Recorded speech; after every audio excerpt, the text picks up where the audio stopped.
आज मैं रिव्यू करूँगा till the last breath by Durjoy Datta. And so first of all ये मेरी पहली दुर्जॉय दत्ता की बुक है जो कि मैंने पढ़ी है।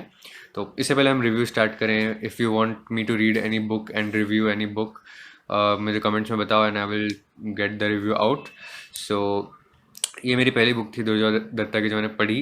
एंड इसको मुझे पढ़ने में सिर्फ 4 दिन लगे और भी जल्दी पढ़ सकते थे। Like it's a page turner. And basic चीज़ों के बारे में बात कर लेते हैं। ज़्यादा मोटी नहीं है, just 250 pages. And it's the cover काफ़ी अच्छा है। एंड द सेकंड थिंग, पढ़ने में बहुत इजी है, अच्छे से लिखी है। It's gripping and the story is obviously a page turner. And you know अगर तुम ये book, if you are going to read this book, पढ़ना इशू नहीं आने वाला है। The reading will not be a problem, it's totally readable book. So next, the story.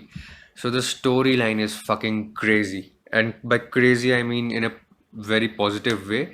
तो basic story line बता देता हूँ। इसमें दो पेशेंट्स हैं। एक है लड़का जो कि मिड 20s में है and is a drug addict. And वो दोनों पेशेंट सेम रूम में हैं।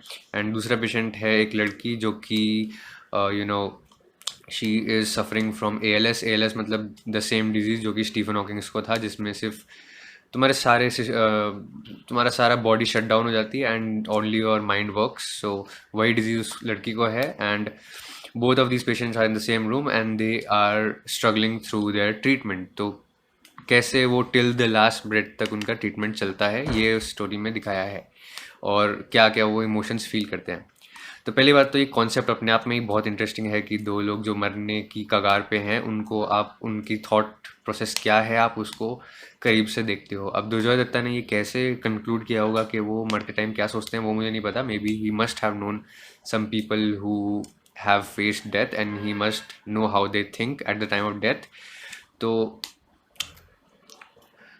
फर्स्ट ऑफ ऑल, अगर इसके कैरेक्टर्स की बात करें तो सारे कैरेक्टर्स बहुत ही इंटेंस हैं। मतलब सबकी लाइफ बहुत ही इंटेंस, हर किसी की लाइफ में बहुत ही इंटेंस मोमेंट्स रह चुके हैं, either in a positive way और either in a negative way. या तो वो लोग कुछ ज़्यादा ही ब्रिलियंट दिखाए हैं, या फिर वो लोग कुछ ज़्यादा ही फक्ड अप दिखाए हैं। तो अपनी जो लड़की होती है प्रोटैगनिस्ट में, पीहू, वो बहुत ही brilliant, he she is a brilliant doctor, medical student. And जो अपना जो बंदा है, लड़का, हीरो हीरो या फिर protagonist, Dushyant, he is a really fucked up guy.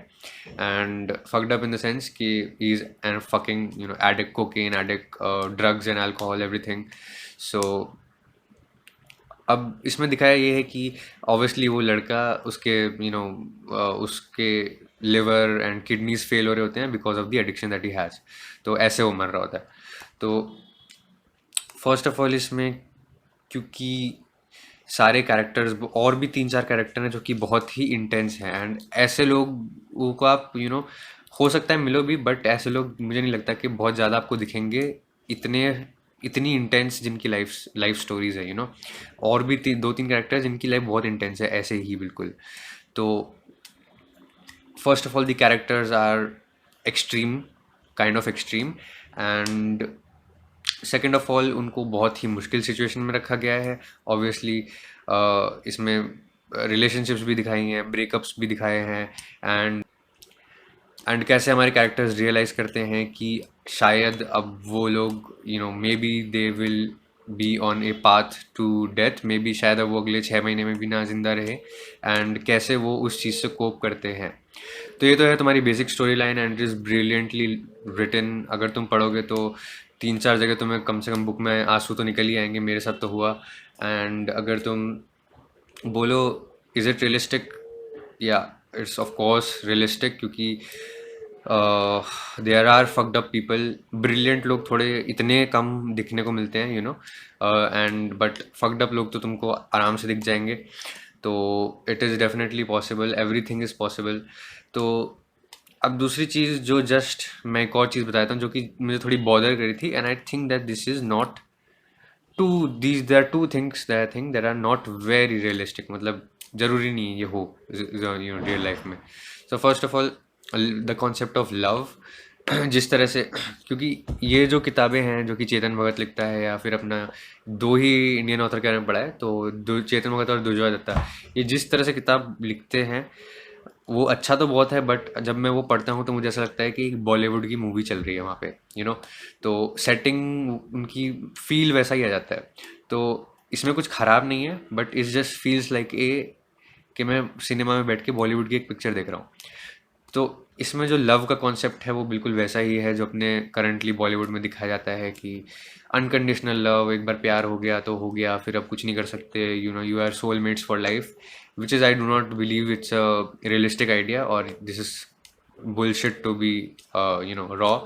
And इसमें वही दिखाने की कोशिश करी है, एक बार प्यार हो जाता है तो यू तुम अब तुम डिजर्व करते हो सामने वाले के साथ रहना, या फिर अब सामने वाले को भी तुमसे प्यार हो जाना चाहिए, सामने वाले को भी तुम्हारे साथ रहना चाहिए। इज जस्ट फिल्मी टाइप ऑफ प्यार है, जो कि अफेक्शन हो सकती है, केयर की फीलिंग हो सकती है, लस्ट हो सकती है,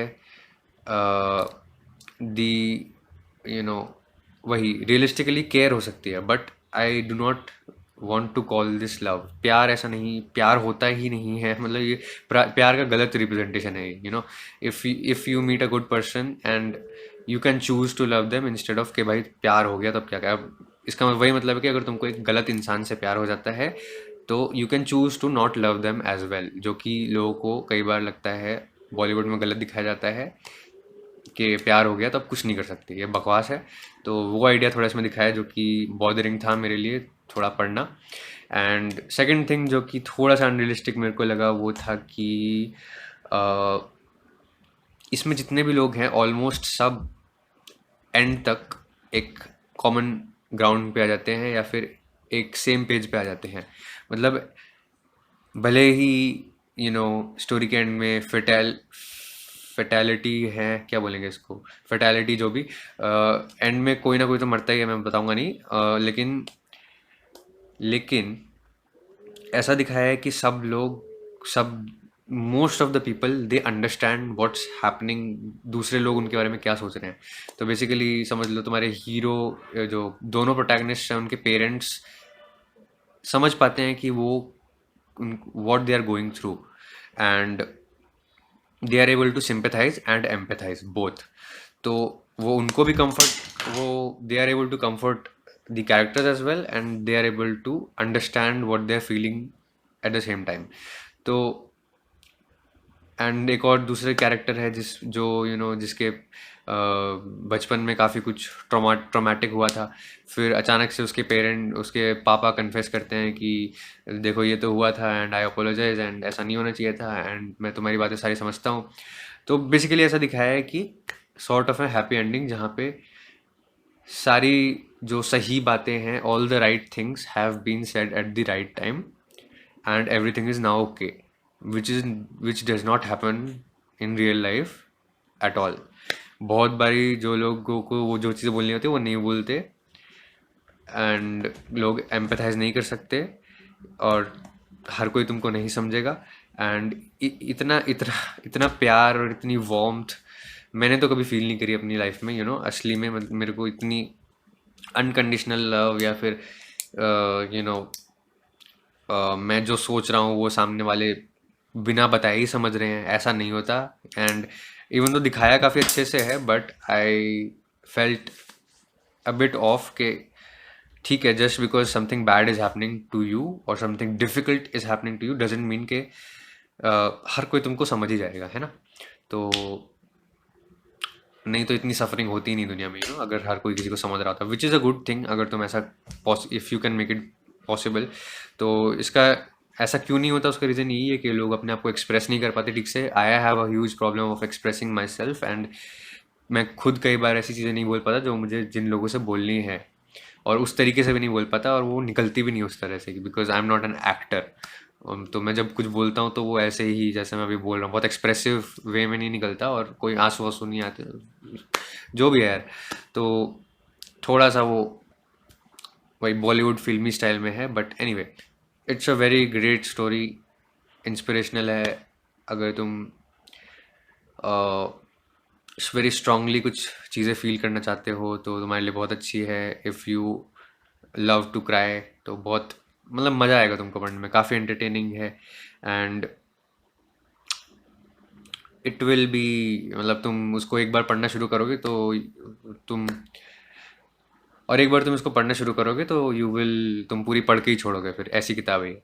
तो this is it for the review. And और कोई किताब है जो तुम चाहते हो कि मैं पढूं तो please show it in the comments below and I will get the review out.